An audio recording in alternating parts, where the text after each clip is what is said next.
xamoon le téléphone est privé. Je le sais, toi aussi chérie. Oui, mais indil téléphone bi indil. Je suis désolée, mais lorsqu'on est marié, ton portable m'appartient aussi, ok? Il n'y a pas de secret de portable, tout ça là. Ça, c'est des trucs d'adolescents. Bonjour à tous et bienvenue sur Yeri TV, moi c'est Sylvia et sur cette chaîne je fais des revues et des analyses de films et séries afro. Sur cette chaîne on donne aussi notre opinion sur nos séries préférées, donc si c'est quelque chose qui t'intéresse, n'hésite pas à t'abonner à la chaîne, active aussi la petite cloche pour ne rater aucune nouvelle revue. Commençons tout de suite avec Nilan et son mari. Oh my god, comment il m'énerve ce mari, en fait les deux m'énervent, ce couple là ça y est, j'en peux plus.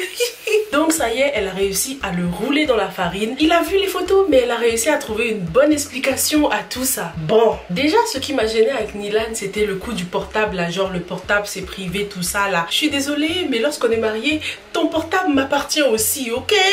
Il n'y a pas de secret de portable tout ça là, ça c'est des trucs d'adolescents. Si je vais demander le portable de mon mari et il commence à bégayer pour me le passer, je vais tout de suite en conclure qu'il y a un truc de suspect quoi. Donc le mari de Nilan là, même si au début il se doutait de quelque chose, franchement il aurait pu forcer un tout petit peu tu vois, parce que lorsqu'on aime être jaloux c'est aussi normal. Donc il aurait pu faire le mec un peu jaloux au lieu de dire que ah elles sont belles tes photos.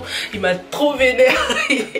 En tout cas Nilan elle l'a échappé belle. Elle joue bien le jeu parce qu'au moins elle a fait genre la femme jalouse qui ne veut pas laisser son mari partir en voyage avec une autre femme avant de se retrouver chez Monsieur Musclor, chez Djibril. Hey, si tu aimes des vidéos comme ça, de revues ou analyses de séries afro, n'hésite pas à me mettre un petit j'aime d'encouragement, ça me fera super plaisir et en plus ça aide l'algorithme de YouTube à recommander mes vidéos à d'autres personnes. Merci.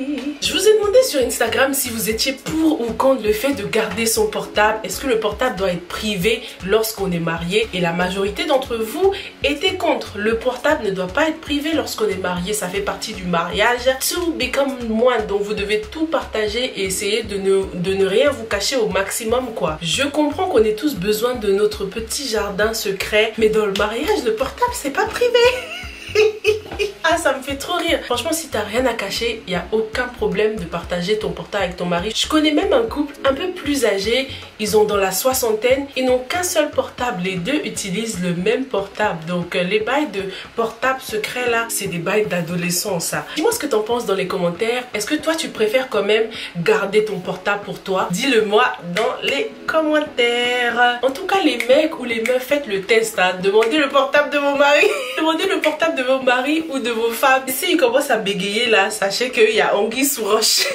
Les femmes, je sais que des fois elles veulent pas que leur mari sache qu'elles ont fait du shopping, elles ont un peu trop abusé de l'argent, tout ça, tu vois. Donc ça peut arriver de vouloir cacher certaines vérités à son conjoint de temps en temps, mais il faut pas que ce soit une habitude genre ne touche pas à mon téléphone, c'est privé. Après ça peut être une question de respect de l'intimité de son conjoint, tu vois. C'est sûr que faut pas s'amuser tout le temps à prendre le portable de ton mari pour vérifier je ne sais quoi, vérifier des choses qui ne te concernent pas. Doesn't make sense. Même si ça ne gêne pas, faudrait pas que ça devienne une habitude de toujours prendre le portable de son mari ou de sa femme pour regarder quoi. C'est envahissant, tu vois, c'est pas joli. C'est pareil pour les courriers par exemple. Lorsque tu reçois un courrier qui ne t'est pas adressé, tu vas pas t'amuser à l'ouvrir quoi. Tu vas pas t'amuser à tout le temps ouvrir les courriers de ton mari ou de ta femme, tu vois. Ce qui m'a un peu frustrée aussi dans cet épisode, c'est le fait qu'ils n'ont pas traduit les SMS. Et c'était pareil même dans l'épisode précédent. Même si on comprend à peu près ce qui se passe, on sait que c'est de la drague qui s'installe et tout ça, j'aurais quand même voulu savoir exactement ce que les deux se disaient. Donc en l'absence de son mari, Nilan en profite pour textoter pendant la nuit avec Djibril et tout ça. Quelque chose s'installe, c'est la kiffance et là boum, elle débarque chez lui. Oh, en petite tenue en plus, hein, en nuisette là ou je sais pas quoi. Ils ont coupé la scène juste quand elle enlevait sa nuisette. Donc qu'est-ce qui va se passer? Est-ce que Djibril va la stopper ou est-ce qu'il va succomber à son charme? Peut-être que Djibril va la rendre accro, tu vois. Il va rien faire, il va la stopper. Et ça fait encore plus mal. Et ça va rendre Nilan encore plus fou de lui peut-être. Ceux qui sont passés à l'acte par contre, c'est la sœur de Adélaïde. Oh my goodness. D'ailleurs, Ivan Prod a lancé un nouveau débat.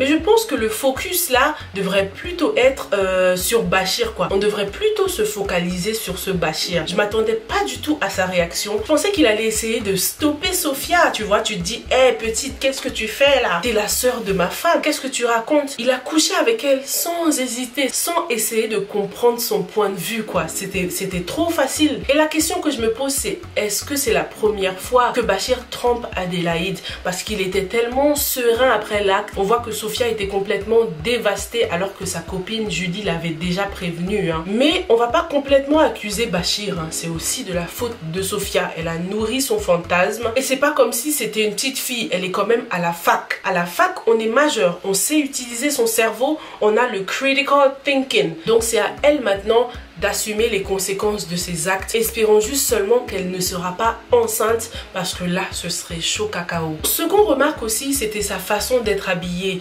C'était pas forcément choquant, mais comparé à Adélaïde, quand elle était au téléphone là, elle était toute couverte et tout ça. Sa sœur avait les jambes à l'air. La caméra a même insisté sur son tatouage et tout ça. Ça faisait vraiment un contraste entre les deux jeunes filles. Sophia a mis une robe un peu simple, noire, avec un petit décolleté et puis les jambes à l'air.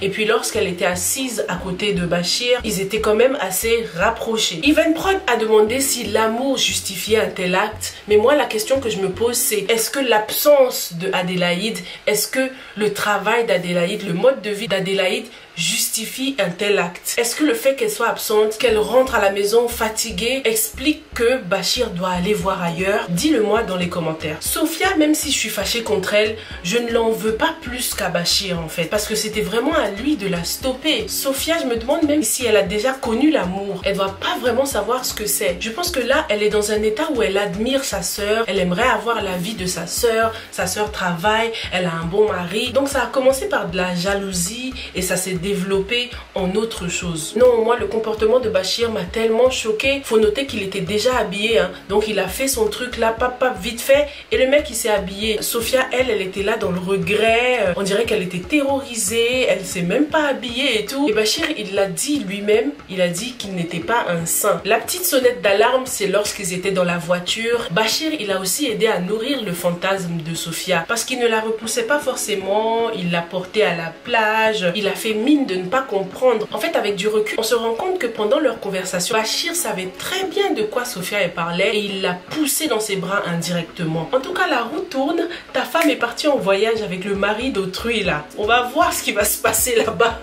Cette série, elle part vraiment dans tous les sens. Laisse tomber. Et puis Sophia, faut qu'elle arrête aussi. Elle dit, Adélaïde, comment je pourrais la regarder dans les yeux? Tu la regardais bien dans les yeux quand tu étais en train de fantasmer sur son mari, non? Faut qu'elle arrête aussi de faire l'hypocrite. Faut apprendre à assumer les conséquences de ses actes. Avec cette petite voix qu'elle a, ça lui donne vraiment un air innocent, un air de petite fille qui ne savait pas vraiment ce qu'elle faisait. Donc on a envie d'avoir de la peine pour elle.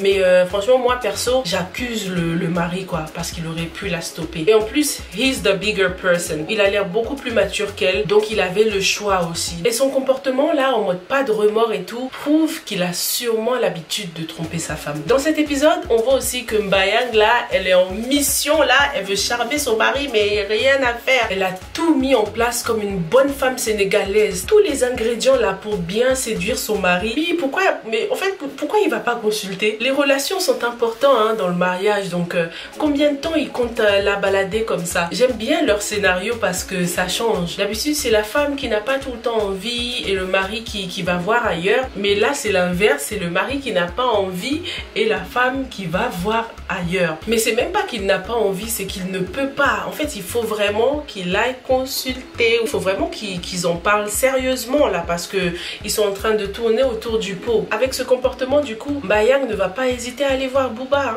ça va être la suite logique. Voilà les scènes qui m'ont le plus marqué dans cet épisode 6. On voit que ça fait déjà au moins 2 épisodes qu'on voit pas Booba, donc il va sûrement rentrer en scène dans le prochain épisode, parce que vu comment Abdou a rejeté Mbayang là, elle va vite fait aller à la salle de sport pour retrouver Booba, tu vois. Vivement la suite des épisodes, on commence à comprendre de plus en plus certains scénarios. Moi, comme je l'ai déjà dit, c'est Evelyne, Ousmane et sa sœur que j'ai hâte de découvrir un peu plus. N'hésite pas à me dire ce que tu as préféré dans cet épisode. En attendant, je te retrouve dans la prochaine revue. Stay safe and stay blessed. Bye.